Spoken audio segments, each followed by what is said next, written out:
Hello students. K C T ವಿದ್ಯಾರ್ಥಿಗಳಿಗೆ ನಾಳೆ K C T exam ಇರ್ತಕ್ಕಂಥದ್ದು. ಅದಕ್ಕೆ ಸಂಬಂಧಪಟ್ಟಂತೆ ಕೆಲವು ಮಾಹಿತಿಯನ್ನು ಈ ವಿಡಿಯೋದಲ್ಲಿ ನಾವು ಡಿಸ್ಕಸ್ ಮಾಡ್ತಾ ಹೋಗೋಣ. ವಿಡಿಯೋವನ್ನು ಸ್ಟಾರ್ಟ್ ಮಾಡ್ತೀನಿ. ಅದಕ್ಕಿಂತ ಮೊದಲು ಲೈಕ್ ಮಾಡಿ ಮತ್ತು ತಪ್ಪದೆ ಸಬ್ಸ್ಕ್ರೈಬ್ ಮಾಡ್ಕೊಳ್ಳಿ. ಈಗ ನಾವು ಇನ್ಫಾರ್ಮೇಷನನ್ನು ತಿಳ್ಕೊತಾ ಹೋಗೋಣ.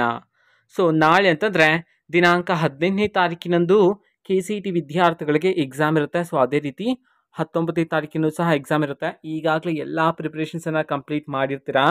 4 ಸಬ್ಜೆಕ್ಟ್ಸ್ಗಳಿಗೆ ಸಂಬಂಧಪಟ್ಟಂತೆ ಓಕೆನಾ. ನೀವೇನಾದರೂ ಇಂಜಿನಿಯರಿಂಗ್ ಮಾಡಬೇಕಂತಂದರೆ ನೀವು 4 ಸಬ್ಜೆಕ್ಟ್ನ ಎಕ್ಸಾಮ್ ಬರ್ತಕ್ಕಂಥ ಅವಶ್ಯಕತೆ ಇಲ್ಲ. ಬರೀ 3 ಸಬ್ಜೆಕ್ಟ್ನ ಎಕ್ಸಾಮ್ ಬರೆದ್ರೆ ಸಾಕಾಗುತ್ತೆ. ಈಗ ಟೈಮ್ ಮ್ಯಾನೇಜ್ಮೆಂಟನ್ನು ಯಾವ ರೀತಿ ವಿದ್ಯಾರ್ಥಿಗಳು ಮಾಡಬೇಕು ಅನ್ನೋದನ್ನ ಡಿಸ್ಕಸ್ ಮಾಡ್ತಾ ಹೋಗೋಣ. ಈಗಾಗಲೇ ನಾನು ಬೆಲ್ ಟೈಮಿಂಗ್ಸನ್ನು ಎಕ್ಸ್ಪ್ಲೇನ್ ಮಾಡಲಾಗಿದೆ ಓಕೆನಾ.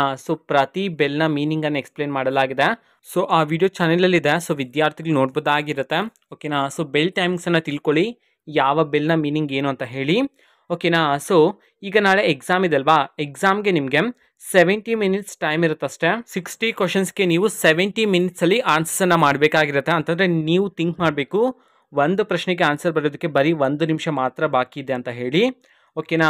ಕೆಲವು ಕ್ವಶನ್ಸ್ಗಳಿರುತ್ತೆ, ತುಂಬ ಈಸಿ ಇರುತ್ತೆ. ನೀವು 30 ಸೆಕೆಂಡ್ಸಲ್ಲಿ ಸಾಲ್ವ್ ಮಾಡ್ತಕ್ಕಂತಹ ಪ್ರಶ್ನೆಗಳು ಸಹ ಇರುತ್ತೆ. ಬಟ್ ಕೆಲವು ಪ್ರಶ್ನೆಗಳಿರುತ್ತೆ 1 ನಿಮಿಷಕ್ಕಿಂತ ಹೆಚ್ಚು ಸಮಯ ಬೇಕಾಗುತ್ತೆ ಆ ಪ್ರಶ್ನೆಗಳನ್ನು ಸಾಲ್ವ್ ಮಾಡೋದಕ್ಕೆ ಓಕೆನಾ. ಅದಕ್ಕೋಸ್ಕರ ನೀವು ಟೈಮ್ ಮ್ಯಾನೇಜ್ಮೆಂಟ್ ಮೇನ್ ಇಂಪಾರ್ಟೆಂಟ್ ಆಗಿರುತ್ತೆ ಕೆ ಸಿ ಟಿ ಎಕ್ಸಾಮ್ ಬರೆಯುವಾಗ. ಏಕೆಂದರೆ ನೀವು ತುಂಬ ಡಿಫಿಕಲ್ಟ್ ಇರ್ತಕ್ಕಂತಹ ಪ್ರಶ್ನೆಗಳನ್ನು ಸಾಕಷ್ಟು ಸಮಯ ವೇಸ್ಟ್ ಮಾಡಿ ಆ ಒಂದು ಪ್ರಶ್ನೆಗಳನ್ನು ನೀವೇನಾದ್ರು ಸಾಲ್ವ್ ಮಾಡ್ತಾ ಕೂತ್ಕೊಂಡ್ರೆ ನಿಮಗೆ ಟೈಮ್ ಸಾಕಾಗೋದಿಲ್ಲ ಎಕ್ಸಾಮ್ ಬರೆಯೋದಕ್ಕೆ ಓಕೆನಾ. ಅದಕ್ಕೋಸ್ಕರ ಆದಷ್ಟು ನಿಮಗೆ ಯಾವ್ದು ಬರ್ತಿದೆ ಬೇಗ ಮಾಡ್ಕೊಂಡು ಹೋಗಿ ಓಕೆನಾ. ಮ್ಯಾಥಮೆಟಿಕ್ಸ್ ಆಗಿರ್ಬೋದು, ಯಾವುದೇ ಸಬ್ಜೆಕ್ಟಲ್ಲಾದ್ರೂ ಅಷ್ಟೇ, ನಿಮಗೆ ಯಾವ ಟಾಪಿಕ್ ಮೇಲೆ ತುಂಬ ಹೆಚ್ಚು ವಿಷಯ ಗೊತ್ತಿದೋ ಅದಕ್ಕೆ ಸಂಬಂಧಪಟ್ಟಂತೆ ಪ್ರಶ್ನೆ ಬಂದಿದ್ರೆ ಆದಷ್ಟು ಬೇಗ ಆ ಒಂದು ಪ್ರಶ್ನೆಗಳನ್ನೆಲ್ಲ ಸಾಲ್ವ್ ಮಾಡ್ಕೊಳ್ಳಿ. ಸಾಲ್ವ್ ಮಾಡಿಕೊಂಡು OMR ಅಲ್ಲಿ ಮಾರ್ಕ್ ಮಾಡಿಬಿಡ್ಬೇಕು ನೀವು ಓಕೆನಾ.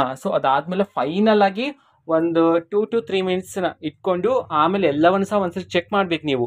ಯಾಕೆಂತಂದರೆ ಕೆಲವೊಂದ್ಸರಿ ಅಲ್ಲಿ ತುಂಬ ಚಿಕ್ಕ ಸ್ಪೇಸ್ ಮಾತ್ರ ಇರುತ್ತೆ ಪ್ರಶ್ನೆಗೆ ಓಕೆನಾ. ನೀವು ಬೇರೆ ಪ್ರಶ್ನೆಗೆ ಹೋಗಿ ಬೇರೆ ಪ್ರಶ್ನೆಯ ಆನ್ಸರನ್ನು ಇಲ್ಲಿ ಟಿಕ್ ಮಾಡಿಬಿಟ್ರೆ ರಾಂಗ್ ಆಗುತ್ತೆ. ಯಾಕೆಂದರೆ ನಿಮ್ಮ OMR ಶೀಟನ್ನು ಸ್ಕ್ಯಾನ್ ಮಾಡಲಾಗುತ್ತೆ. ಸ್ಕ್ಯಾನ್ ಮುಖಾಂತರ ನಿಮಗೆ ರಿಸಲ್ಟನ್ನು ಅನೌನ್ಸ್ ಮಾಡ್ತಕ್ಕಂಥದ್ದು. ಅದಕ್ಕೋಸ್ಕರ ಹುಷಾರಾಗಿ ಕೇರ್ಫುಲ್ ಆಗಿ ನೀವು ಆನ್ಸರ್ ಮಾಡಬೇಕಾಗಿರುತ್ತೆ ಓಕೆನಾ. ಆ್ಯಂಡ್ ನೀವು ಕೆ ಸಿ ಟಿ ಎಕ್ಸಾಮ್ಗೆ ರಫ್ ವರ್ಕ್ ಶೀಟನ್ನು ತಗೊಂಡು ಹೋಗ್ಬೇಕಾ ಅಂತಕ್ಕಂಥ ಡೌಟು ಸಹ ಇರುತ್ತೆ. ಯಾಕೆಂತಂದರೆ ತುಂಬ ವಿದ್ಯಾರ್ಥಿಗಳು ರಫ್ ಮಾಡ್ತಕ್ಕಂಥ ರೂಢಿ ಇರುತ್ತೆ ಅವ್ರಿಗೆ. ಅದಕ್ಕೋಸ್ಕರ ಯಾವುದೇ ರೀತಿ ರಫ್ ಶೀಟ್ಸನ್ನು ಕೆ ಸಿ ಟಿ ಎಕ್ಸಾಮ್ಗೆ ಅಲೋ ಮಾಡೋದಿಲ್ಲ. ಜಸ್ಟ್ ನಿಮ್ಮ ಅಡ್ಮಿಟ್ ಕಾರ್ಡ್ ಮತ್ತು ವೆರಿಫಿಕೇಷನ್ಗೋಸ್ಕರ ಒಂದು ಡಾಕ್ಯುಮೆಂಟ್ ತೊಗೊಂಡೋಗ್ಬೇಕು ಮತ್ತು ನಿಮ್ಮ ಪೆನ್ ಅಷ್ಟೇ, ಇನ್ನೇನು ಅಲೋ ಮಾಡೋದಿಲ್ಲ ಕೆ ಸಿ ಟಿ ಎಕ್ಸಾಮ್ ಹಾಲ್ಗೆ. ನೀವು ರಫ್ ವರ್ಕ್ ಎಲ್ಲಿ ಮಾಡಬೇಕಂತಂದರೆ, ಈಗ K C T exam question ಪೇಪರ್ನ ಕೊಡ್ತಾರೆ ನೋಡಿ. ಆ ಕ್ವಶನ್ ಪೇಪರಲ್ಲಿ ಲಾಸ್ಟಲ್ಲಿ ರಫ್ ವರ್ಕ್ ಸ್ಪೇಸ್ ಅಂತ ಹೇಳಿ ಇರುತ್ತೆ ಓಕೆನಾ. ಆ ಒಂದು ಸ್ಪೇಸನ್ನು ಯೂಸ್ ಮಾಡಿಕೊಂಡು ವಿದ್ಯಾರ್ಥಿಗಳು ಅಲ್ಲಿ ರಫ್ ವರ್ಕನ್ನು ಮಾಡ್ಕೋಬೋದು. ಜನರಲ್ ಆಗಿ ಹೇಳಬೇಕಂತಂದರೆ ಕ್ವಶನ್ ಪೇಪರಲ್ಲೇ ನೀವು ರಫ್ ವರ್ಕನ್ನು ಮಾಡಿ ಆನ್ಸರನ್ನು ಮಾತ್ರ ನೀವು OMR ಅಲ್ಲೇ ಬರೀಬೇಕು. ಇನ್ನೊಂದು ವಿಷಯ, OMR ಶೀಟನ್ನು ಹುಷಾರಾಗಿ ಇಟ್ಕೋಬೇಕು. ಆ ಕಡೆ ಮಾಡಿ ಹರಿಬೇಡಿ ಓಕೆನಾ. ಕೇರ್ಫುಲ್ ಆಗಿ OMR ಶೀಟನ್ನು ನೋಡ್ಕೊಳ್ಳಿ ಓಕೆನಾ. ಮೊದಲಿಗೆ OMR ಅಲ್ಲಿ ಎಲ್ಲವನ್ನು ಫಿಲ್ ಮಾಡಬೇಕು. ಆ್ಯಂಡ್ ಟೈಮ್ ಮ್ಯಾನೇಜ್ಮೆಂಟ್ ತುಂಬ ಇಂಪಾರ್ಟೆಂಟ್ ಹೇಳಿದ್ನಲ್ಲ. ಮೊದಲಿಗೆ ಈಸಿ ಇರ್ತಕ್ಕಂತಹ ಪ್ರಶ್ನೆಗಳನ್ನು ಚೆನ್ನಾಗಿ ಓದ್ಕೊಳ್ಳಿ. ಅದಾದಮೇಲೆ ಡಿಫಿಕಲ್ಟ್ ಆಗಿರ್ತಕ್ಕಂತಹದ್ದು ಓದ್ಕೊಳ್ಳಿ. ಇನ್ ಕೇಸ್ ನಿಮಗೆ ಆ ಟಾಪಿಕ್ಕೇ ಗೊತ್ತಿಲ್ಲ ಓಕೆನಾ. ಅದಕ್ಕೆ ಸಂಬಂಧಪಟ್ಟಂತೆ ನನಗೆ ಯಾವುದೇ ರೀತಿ ಇನ್ಫಾರ್ಮೇಷನ್ ಗೊತ್ತಿಲ್ಲ ಅನ್ನುವಾಗ ವಿದ್ಯಾರ್ಥಿಗಳು ಏನು ಮಾಡಬೇಕಂತಂದರೆ ಗೆಸ್ಸಿಂಗ್ ಮಾಡ್ಬೋದು ಓಕೆನಾ. ಗೆಸ್ ಮಾಡಿ ಯಾವುದಾದ್ರೂ ಒಂದು ಟಿಕ್ ಮಾಡಿ ಓಕೆನಾ. ಆಲ್ಮೋಸ್ಟ್ ಎಲ್ಲದಕ್ಕೂ ಟ್ರೈ ಮಾಡಿ ನಿಮಗೆ 100% ಬರೋ ರೀತಿ ಎಕ್ಸಾಮಲ್ಲಿ ಪರ್ಫಾರ್ಮ್ ಮಾಡಿ ಅಷ್ಟೇ ಓಕೆನಾ. ನಾಳೆನೇ ಎಕ್ಸಾಮ್ ಇದೆ, ಆದಷ್ಟು ಪ್ರಿಪೇರ್ ಆಗ್ತೀರಿ ಓಕೆನಾ. ಯಾವ ರೀತಿ OMR ಶೀಟನ್ನ ಫಿಲ್ ಮಾಡಬೇಕು ಅನ್ನೋದನ್ನು ಸಹ ನಾವು ಈಗಾಗಲೇ ವಿಡಿಯೋ ಮಾಡಲಾಗಿದೆ. ಆ ವಿಡಿಯೋ ಚಾನೆಲಲ್ಲಿದೆ. ವಿದ್ಯಾರ್ಥಿಗಳು ಚೆಕ್ ಮಾಡಿ. ಕೇರ್ಫುಲ್ ಆಗಿ ನಾನು ಡೀಟೇಲ್ ಆಗಿ ಎಕ್ಸ್ಪ್ಲೇನ್ ಮಾಡಿದ್ದೀನಿ ಓಕೆನಾ.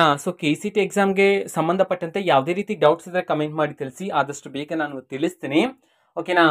ಇದು ಇವತ್ತಿನ ಒಂದು video. Next K C T exam ಆದ ನಂತರ ರಿಸಲ್ಟ್ ಚೆಕ್ ಮಾಡ್ತಕ್ಕಂಥದ್ದು, ಡಾಕ್ಯುಮೆಂಟ್ ವೆರಿಫಿಕೇಶನ್, ಆಪ್ಷನ್ ಎಂಟ್ರಿ, ಕೌನ್ಸಿಲಿಂಗ್ಗೆ ಪಾರ್ಟಿಸಿಪೇಟ್ ಮಾಡ್ತಕ್ಕಂಥದ್ದು, first round, second extend round, ಎಲ್ಲದಕ್ಕೂ ಸಂಬಂಧಪಟ್ಟಂತೆ ಮೋಸ್ಟ್ ಇಂಪಾರ್ಟೆಂಟ್ ಇನ್ಫಾರ್ಮೇಷನ್ಸನ್ನು ಆದಷ್ಟು ಬೇಗ ನಿಮಗೆ ಈ ಒಂದು ಚಾನೆಲಲ್ಲಿ ನಾವು ತಿಳಿಸ್ತಿರ್ತೀವಿ. ಅದಕ್ಕೋಸ್ಕರ ಚಾನೆಲನ್ನು ಸಬ್ಸ್ಕ್ರೈಬ್ ಮಾಡಿ ಇಟ್ಕೊಳ್ಳಿ. ಇದು ಇವತ್ತಿನ ಒಂದು ವಿಡಿಯೋ. ಮತ್ತು ಈಗ ನಾವು ಟೆಲಿಗ್ರಾಮ್, ಇನ್ಸ್ಟಾಗ್ರಾಮ್ ಮತ್ತು ಫೇಸ್ಬುಕ್ಕಲ್ಲೂ ಸಹ ಈಗ ವಿಡಿಯೋಸ್ಗಳನ್ನು ಅಪ್ಲೋಡ್ ಮಾಡ್ತಿದ್ವಿ. ಲಿಂಕ್ಸ್ಗಳನ್ನು ಡಿಸ್ಕ್ರಿಪ್ಷನ್ ಬಾಕ್ಸಲ್ಲಿ ಕೊಟ್ಟಿರ್ತೀನಿ. ಕ್ಲಿಕ್ ಮಾಡಿಬಿಟ್ಟು ಫಾಲೋ ಮಾಡಿ. ವಿಡಿಯೋಸ್ಗಳನ್ನು ರೆಗ್ಯುಲರ್ಗೆ ಅಪ್ಲೋಡ್ ಮಾಡ್ತಾ ಇರ್ತೀವಿ. ಜೊತೆಗೆ ಬೇರೆ ಡೌಟ್ಸ್ ಇದ್ದರೆ ಕಮೆಂಟ್ ಮಾಡಿ ತಿಳಿಸಿ. ಮತ್ತು ವಿಡಿಯೋ ಇಷ್ಟ ಆಗಿದ್ರೆ ನಿಮ್ಮ ಫ್ರೆಂಡ್ಸ್ಗೂ ಸಹ ವಿಡಿಯೋವನ್ನು ಶೇರ್ ಮಾಡಿ. All the best. Thank for watching this video. Good luck, all the best, thank you, bye.